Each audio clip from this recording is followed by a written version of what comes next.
Many people come to a hospital to seek medical treatment. They do not intend to become sicker than when they walk through the doors. This is a sad truth for many Americans that seek medical treatment. Hospital-acquired infections are increasing every year and are especially seen in Foley insertion, ventilator care, and central line placement, but these are preventable by using aseptic technique. Bloodstream infection is the most common, here as seen, with 40%. Ventilator-acquired pneumonia is second at 35%, and UTIs are falling in last at 25%. Knowledge about hospital-acquired infections is very important for everyone to know, whether they are talking about a patient or a hospital administration. People need to know that if you acquire an infection from a procedure performed at the hospital, your stay could increase 3 to 4 times longer. They could even lead to further complications and even death.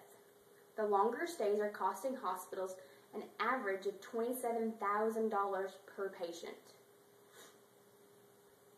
And the hospitals, it's costing the hospitals more money because Medicaid and Medicare are not paying for the hospital-acquired infections.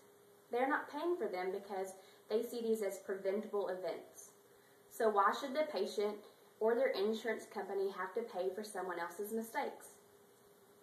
These are ways to prevent hospital-acquired infections. The most common way to prevent the spread of any germs when performing a procedure or not is by hand washing. This should be done before having any contact with the patient or after having contact with that patient. When placing a Foley catheter, aseptic technique needs to be maintained at all times. To use aseptic technique, you must use sterile gloves during the procedure and sterile drapes. An antiseptic is used to prep the genital area.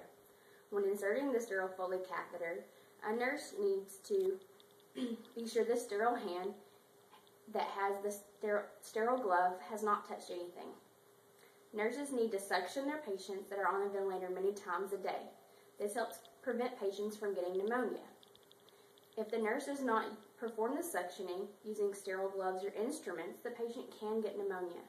A baseline x-ray needs to be performed prior to intubation and several days afterwards to make sure the patient is not acquiring a pneumonia.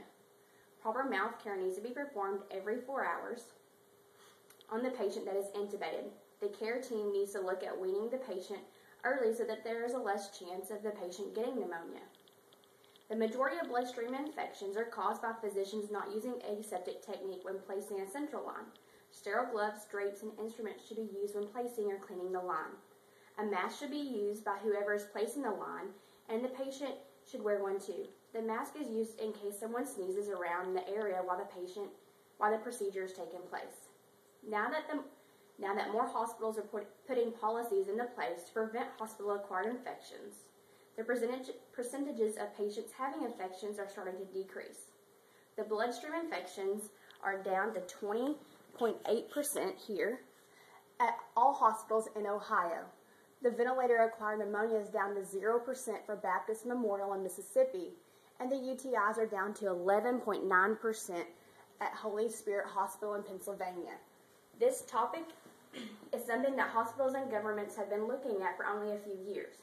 Collaborative information is not yet available, so it is hard to say that these decreases are happening in every hospital throughout the United States.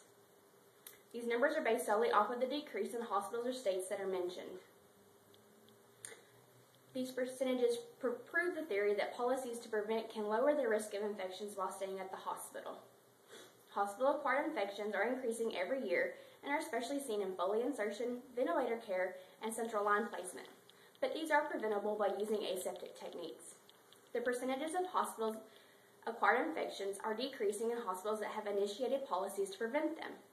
This is a new topic for hospitals and government authorities to look at.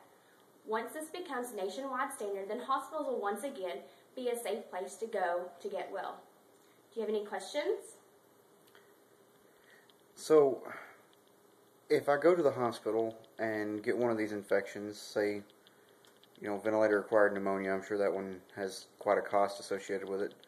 Do I have to pay for the extra medical care, or do they have to eat that, so to speak? Typically, if you have your own primary insurance, they'll typically pay for any policies or anything done during the hospital, but it might affect you later on because your policy.